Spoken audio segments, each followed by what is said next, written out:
Welcome back to our sequence on the engineering design cycle. In this session, we will look at ways to choose the best design solution among multiple alternatives. Up to this point in the engineering design cycle, we have been focused on doing our homework, researching our problem and the need to solve it, as well as different ways to approach solving the problem. Armed with design alternatives, we should now be ready to choose among them. Sometimes this is an easy choice. One design will stand out among the rest, and sometimes it can be ambiguous and not so obvious. Regardless of how difficult the choice, we are tasked with making a logical and methodical selection of a design, rather than one that is random or based on intuition without good evidence for making the case. At this point in the design cycle, we may have already backtracked a few times into earlier stages of the design cycle. This is to be expected. As we go about trying to find the best solution to our design problem, we may again backtrack, seeking more information about the problem we are trying to solve, or reconsidering our design specification given our analysis of our design alternatives. Assuming now that we have a range of solutions to choose from, let's move on to selecting the best solution. The easiest way to make a decision on the best solution is to begin with a simple decision matrix. Let's take a look at some design alternatives for an application involving an accelerometer or force sensor. First, we will put the design performance metrics into a decision matrix with all of our potential design solutions. Figuring out whether the solutions are in the yes, no, or maybe column might take some preliminary calculations, simulations, or derivations. But that's okay. As engineers, we find these things fun. And in the end, our decision matrix yields 3 possible solutions that meet our performance metrics portion of the design specification. Solutions number 1, number 4, and number 6. Number 1 and number 4 are a little iffy. Number 6 is a solid yes. So in deciding which of these solutions is best to pursue, as a team, we'll have to decide how much risk we want to take. While we may automatically reject solutions number 2, number 3, and number 5, as a team, we may decide to go back and evaluate the design specification to see if any of the target performance metrics can be relaxed, realistically and objectively, to accommodate one of the designs that the decision matrix has concluded as a maybe. In this case, solutions number 1 and number 4. Next, we will need to evaluate our design constraints using a similar decision matrix. While the choice may seem obvious to the team, it's always valuable to lay out a decision matrix to reduce the chances that the team may make a choice that isn't as objective as they would want to believe. As with the performance metrics, solution number 6 comes out on top in this example, making the decision to choose number 6 the safest or lowest risk solution. It's number 6 all the way. But there may be extenuating circumstances that cause the team to want to take the risk with solution 4, or perhaps even consider solution number 1. In other situations, no obvious solution will come out of the decision matrix step.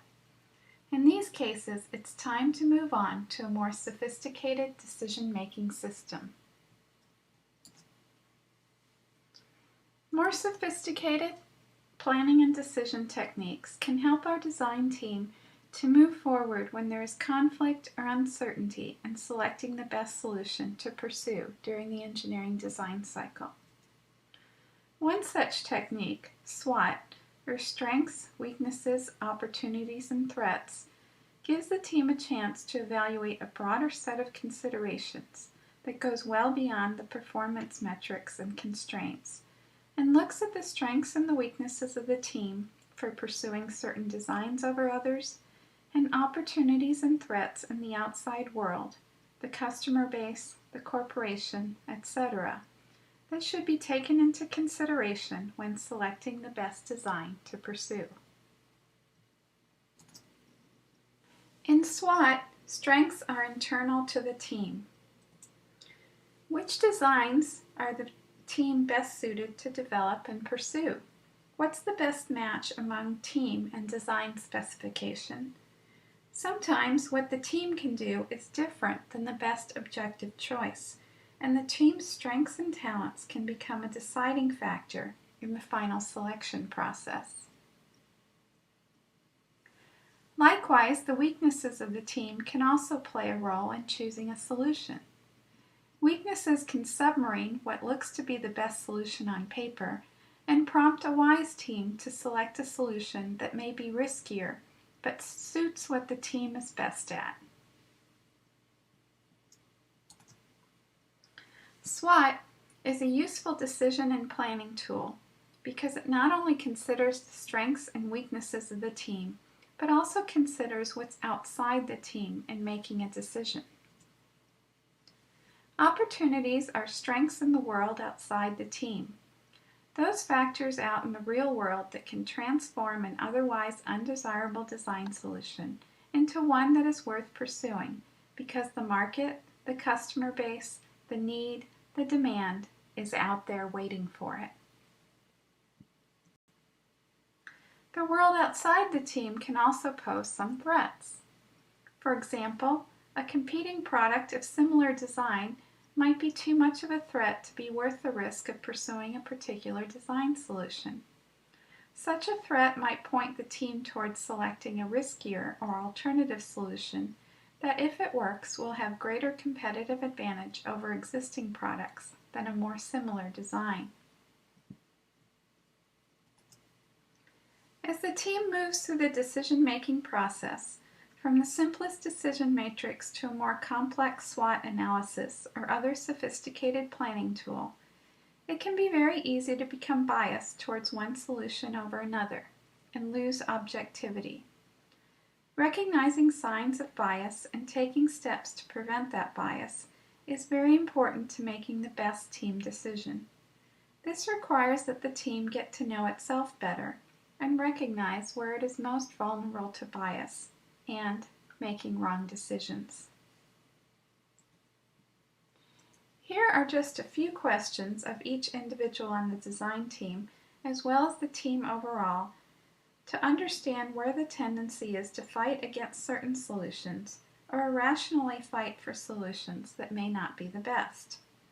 Knowing these biases is the first step toward avoiding their downfall.